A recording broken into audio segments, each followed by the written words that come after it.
Buenos días, les doy la más cordial bienvenida a nuestro tiempo devocional Tu Palabra para encontrar el camino. Hoy es 13 de octubre del 2023. Vamos a seguir con la lectura de la Biblia en un año con el libro de los Hebreos capítulo 1 y Proverbios capítulo 30 versículos 1 al 6. Hebreos 1 y Proverbios 30 del 1 al 6.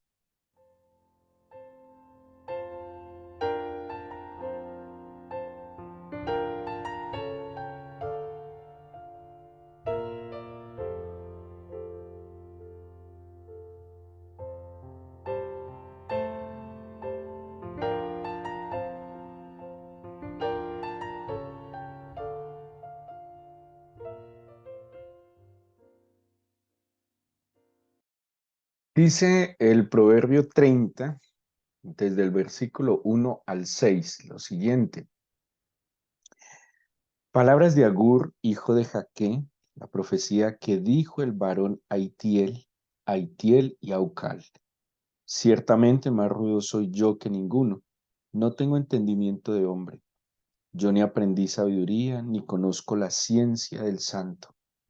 ¿Quién subió al cielo y descendió? ¿Quién encerró los vientos en sus puños? ¿Quién ató las aguas en un paño? ¿Quién afirmó todos los términos de la tierra?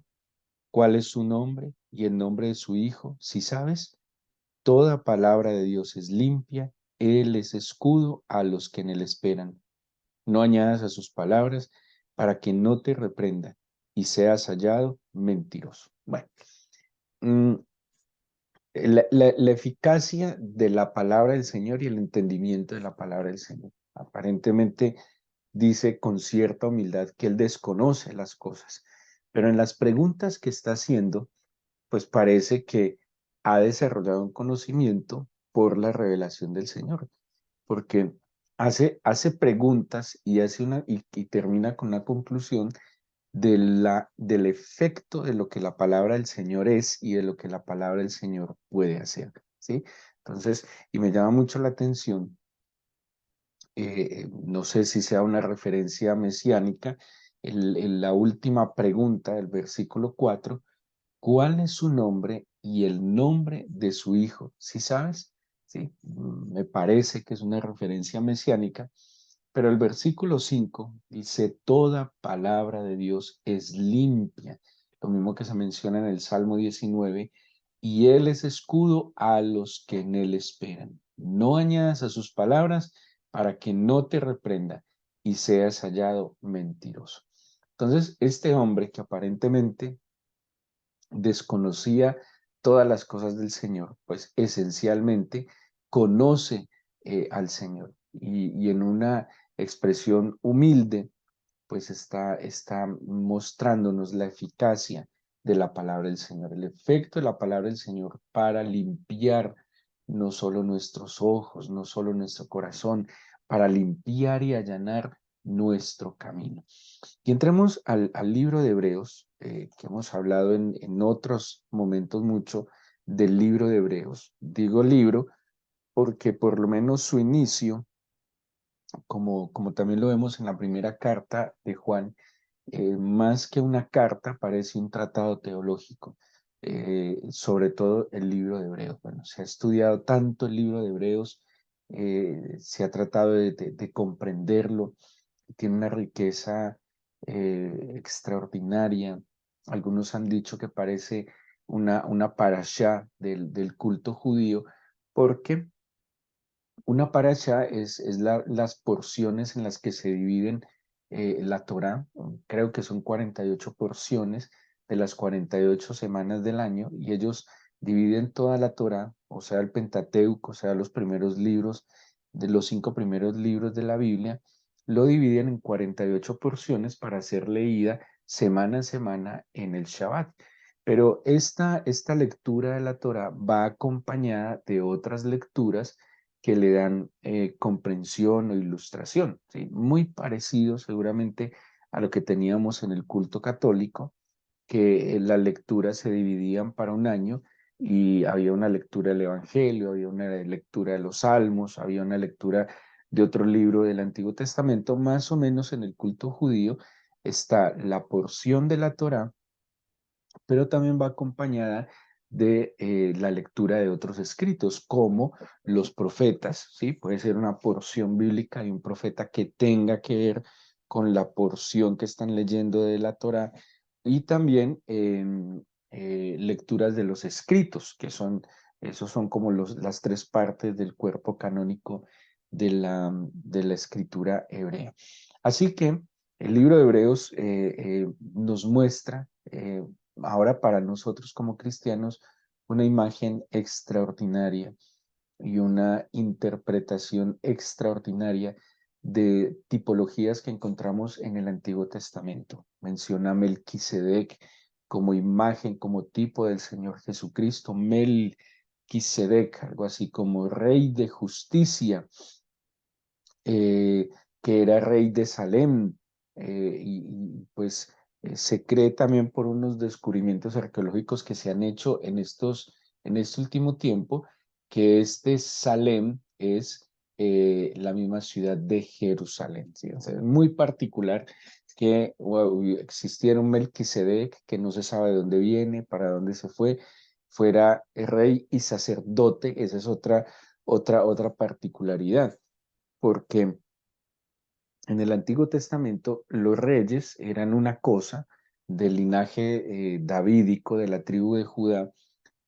Los sacerdotes eran otra cosa de la tribu de Leví, descendientes de Aarón, y eran, digámoslo así, dos funciones incompatibles. Y algo como la división de los poderes hoy en nuestro país, bueno, esa es la idea de que por un lado va el ejecutivo, por otro lado va el legislativo, por otro lado va el judicial.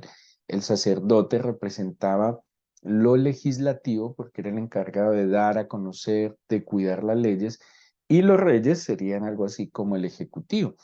Entonces eran funciones separadas, pero muy particular que Melquisedec, además de sacerdote del Dios Altísimo, también fuera rey, ¿sí? O sea que en la imagen de Melquisedec, en la figura de Melquisedec, están las dos funciones de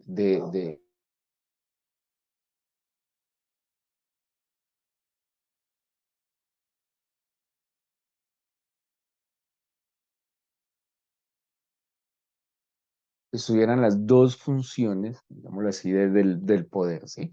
Por eso Él es una imagen del Señor Jesús, porque el Señor Jesucristo no era levita para ser sacerdote, sí era descendiente de Judá para ser rey, pero el libro de Hebreos entonces nos va a explicar cómo el Señor Jesús funge como sumo sacerdote.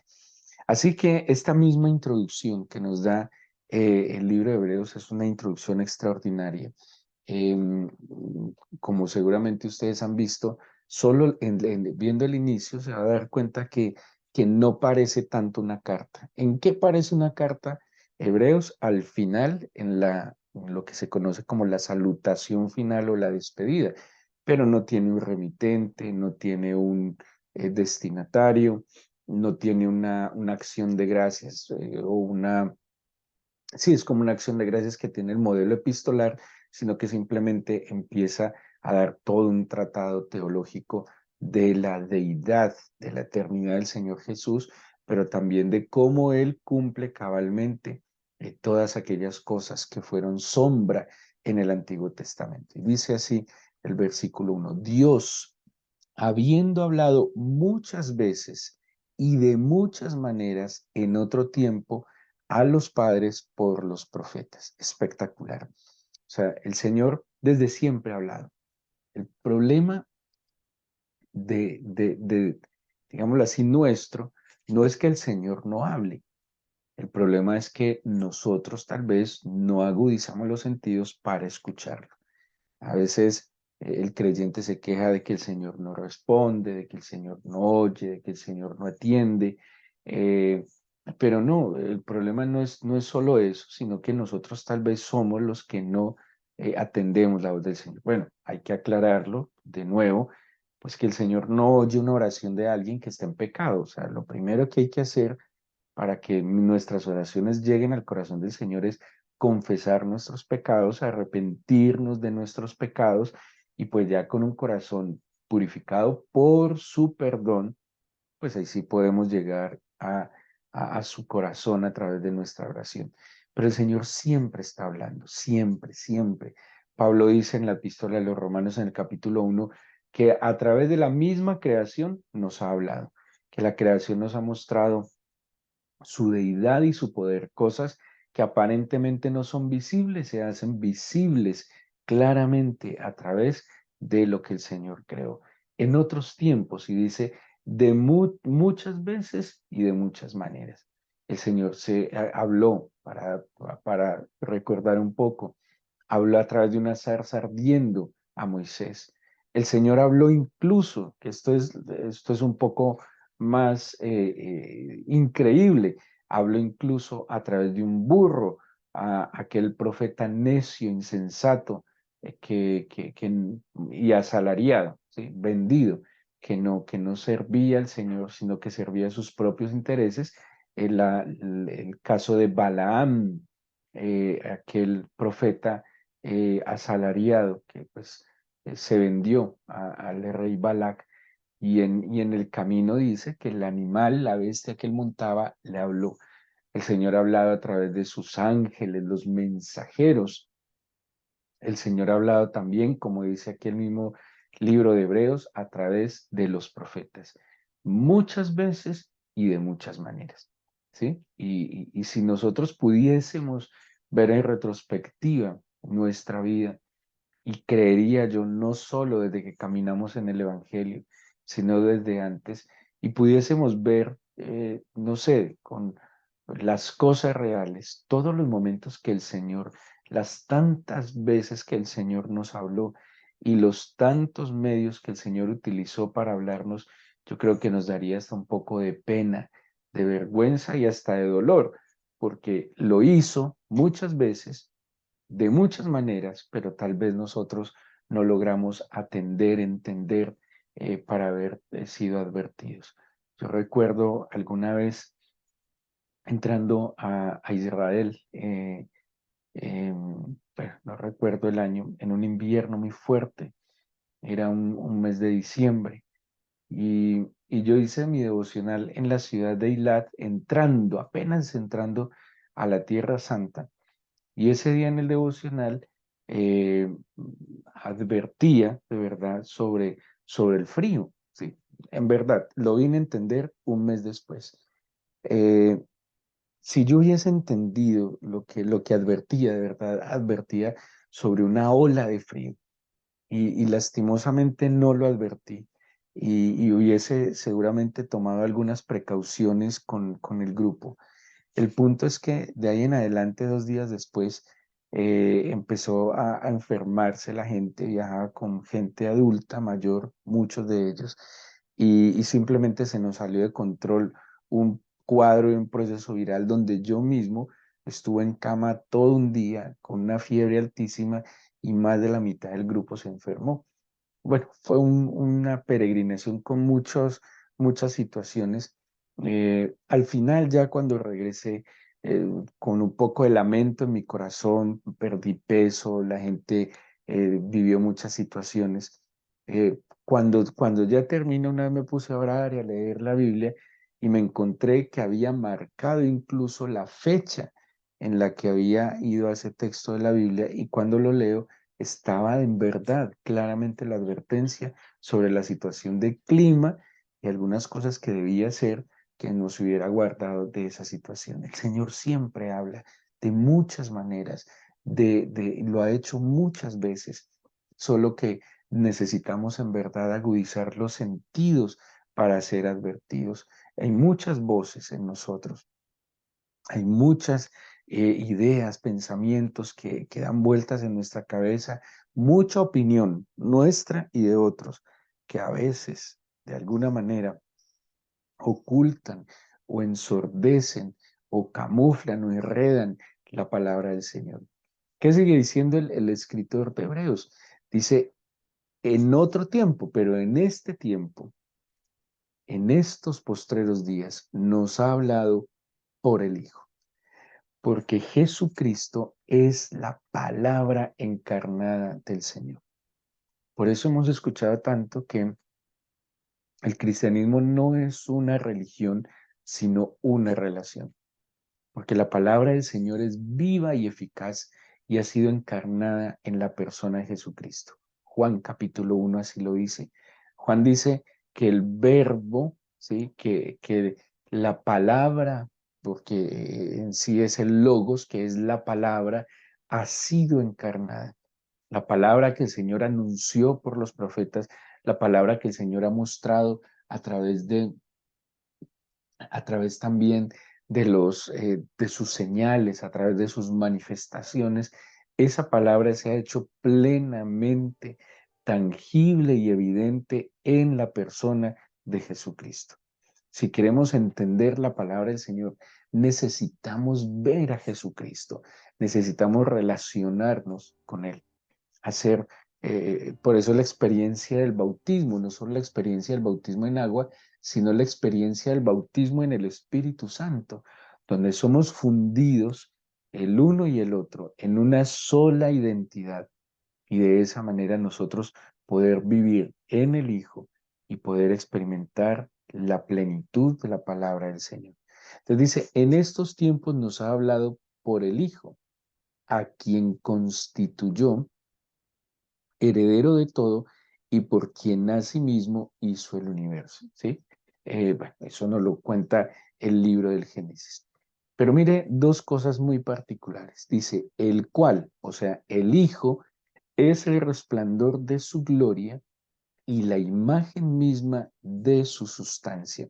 Hay una palabra que solo se va a usar aquí en este versículo, en toda la Biblia, que es apaugasma, cuando habla de ese resplandor, del brillo de la luz eterna. Y se usa solo en referencia al Señor Jesucristo. El Señor Jesucristo no tiene luz. El Señor Jesucristo es luz. Es la fuente eterna de la luz divina. El Señor Jesucristo es enteramente la manifestación de la plenitud de la gloria del Padre. ¿Sí? Dice, al Padre nadie lo ha visto, pero Jesús le dijo a Tomás, cuando le dice, muéstranos al Padre, le dice, tanto tiempo estaba en medio de nosotros, porque el Señor Jesús es ese resplandor tangible, evidente de la gloria eterna del Dios que hasta ese momento no había sido visible. Pero dice que además Él es la imagen misma de su sustancia. Y la palabra que utiliza aquí la Biblia en imagen es carácter y esa palabra carácter, traducida al español que ha tenido, pues tiene muchas connotaciones, pero el significado esencial es impresión exacta. Imagínense, usted tiene, acuérdense de las máquinas de escribir de antes. Cada máquina de escribir tenía eso le llamamos, creo que era un tipo. Cuando uno aplicaba la máquina de escribir y pasaba por una cinta, marcaba en la hoja en blanco en lo que estuviera grabado en ese carácter, ¿sí? Tal cual estuviera grabado, tal cual quedaba impreso en la hoja. Jesucristo es la impresión exacta de la imagen del Padre. Es espectacular, me parece impresionante.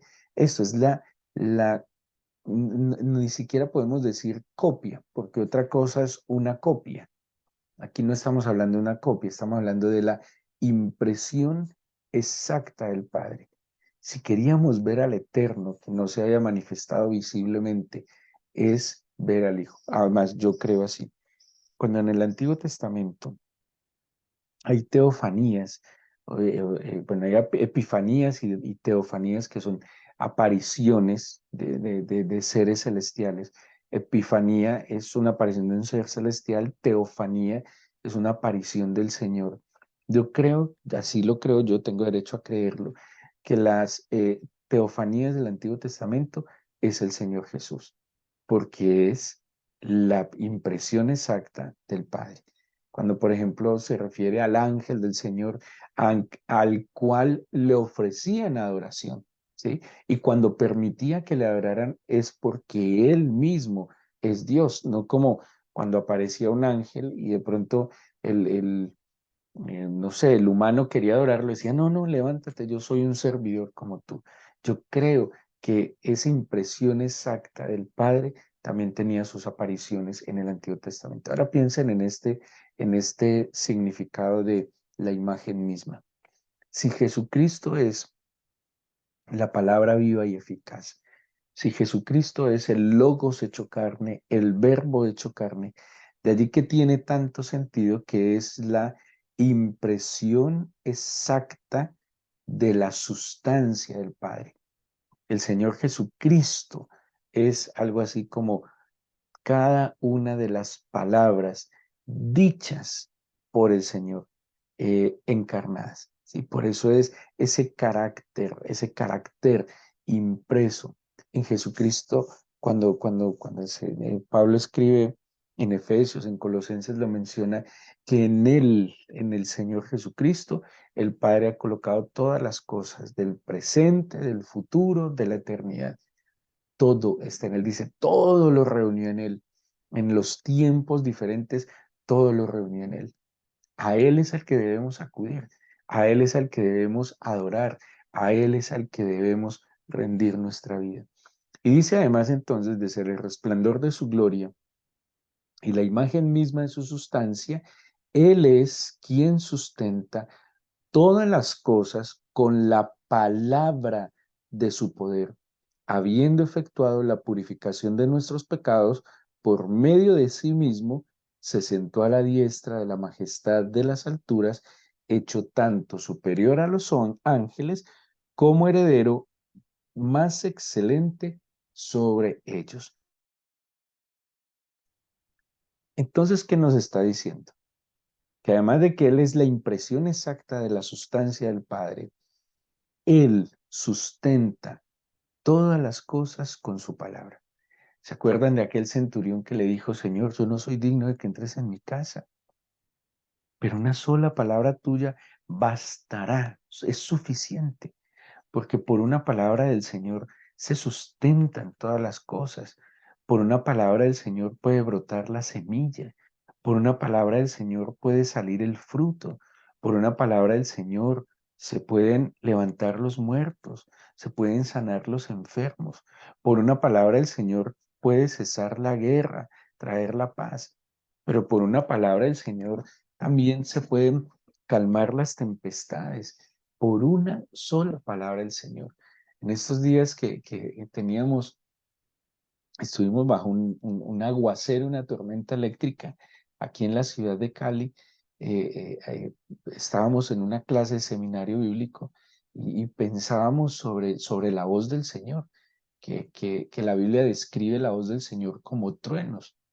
Y créanme que esos truenos, por más impactantes que a nosotros nos parezcan y a algunos pueda generar miedo, no se comparan a la potencia de la voz del Señor. Esos truenos, esos relámpagos, esos rayos, cuando caen cerca, han experimentado que incluso hacen vibrar la tierra. Así es el poder de la palabra, mentiras, ni siquiera así es el poder de la palabra de Dios, es mucho más poderosa y contundente. La palabra del Señor no solo sustenta, el poder de su palabra no solo sustenta, sino que hace maravillas, hace cosas prodigiosas. Si en verdad, si en verdad menguáramos más y lo dejáramos crecer a Él en nuestros corazones, si en verdad nosotros confiáramos más en Él y en su palabra, si en verdad nos rindiéramos humildemente ante su grandeza y dejáramos que simplemente su palabra hiciera lo que debe hacer, como dice Isaías, para lo que fue enviada. Si en verdad fuésemos mejores depósitos de su palabra, mejores medios, vehículos e instrumentos de su palabra, nosotros tendríamos unas capacidades extraordinarias para glorificarle. El poder de su palabra sustenta todo, pero también dice que Él nos purificó por sí mismo. Por eso en el Evangelio de San Juan, en el capítulo 17, dice, ya estáis limpios por mi palabra. Y en el capítulo 15, ya estáis limpios por mi palabra, porque Él nos purificó en Él mismo. Así que todo esto se resume en que encontrémonos con el Señor, tengamos un encuentro verdadero, permanente, continuo con el Señor. Vayamos no solo para que intervenga en nuestras necesidades y dificultades, sino para que en verdad transforme nuestras vidas por su palabra y que cada día nos conduzcamos orientados y guiados por las muchas maneras y muchas veces que el Señor habla y porque en este tiempo lo hace permanentemente a través del Hijo. Démosle gracias al Señor, entreguémosle este día, este fin de semana y oremos con todo el corazón, con fe y con la certeza que Él está con nosotros y nos escucha.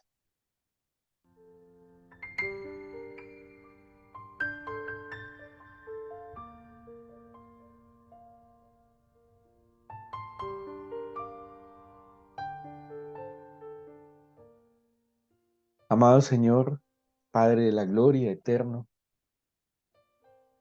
el Todopoderoso, el Dios con nosotros. En el nombre de nuestro amado Señor Jesucristo, venimos delante de ti para pedirte que por el poder de tu Espíritu seamos conscientes y despertemos a tu palabra verdadera encarnada en nuestro Señor Jesucristo.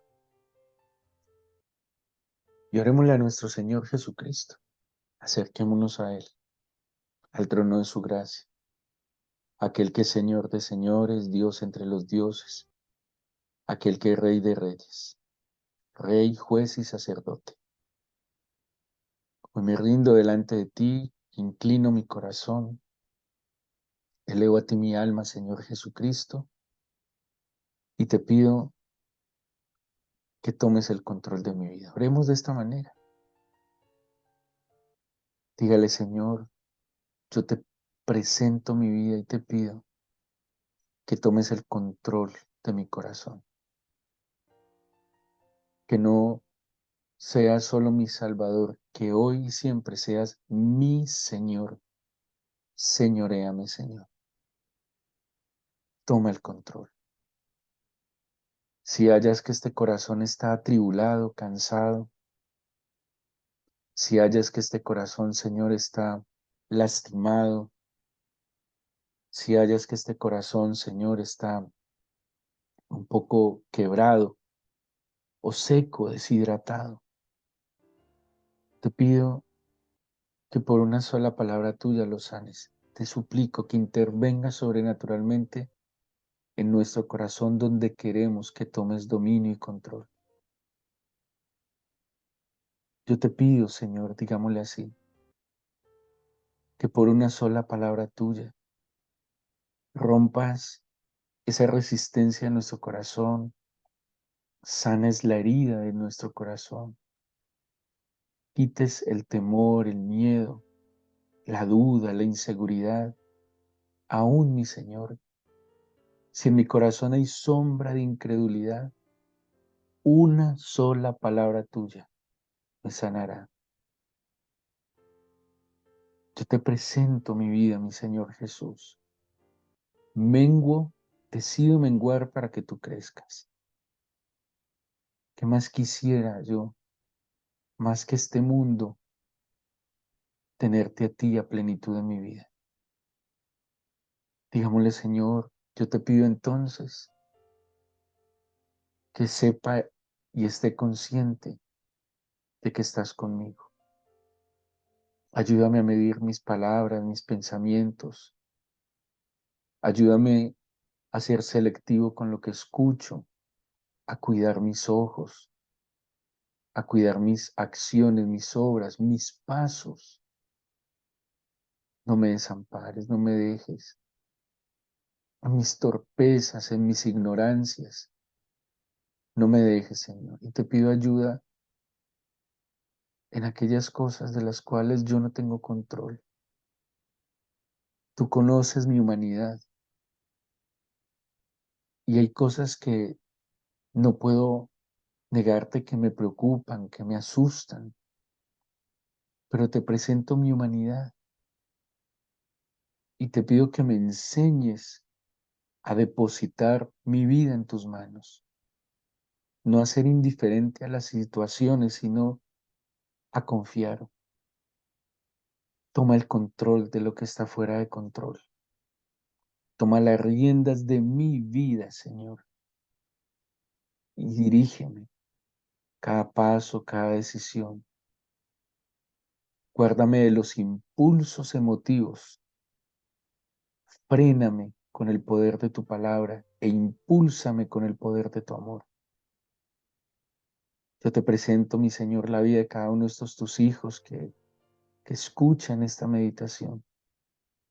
Y te pido que tu palabra consuele, fortalezca, aliente, anime, limpie, sane, purifique. Que tu palabra, Señor, obre sobrenaturalmente sobre ellos. Bendice este fin de semana. Te pedimos por la paz de Jerusalén, como dice el Salmo 122:6. Por amor a mis hermanos y mis compañeros, que la paz sea sobre tu casa. Y que la paz que se experimenta en tu casa, Señor, también esté aquí y ahora en nuestros corazones. Por favor, cúbrenos y ampáranos con tus palabras. Y que las palabras necias e insensatas de otros no nos afecten. Que a nosotros nos abarque y nos ampare tu cobertura, no ninguna cobertura humana ni insensata. Tú eres mi autoridad, soberano. Tú eres mi supremo Rey y Señor. Y guárdame, Señor, de las malas palabras y necedades de los insensatos y necios. Yo, Señor, me adhiero a tu pacto, al cual tú me llamaste. Te bendigo, te exalto y te glorifico por escuchar nuestras oraciones en el nombre de Jesús. Amén.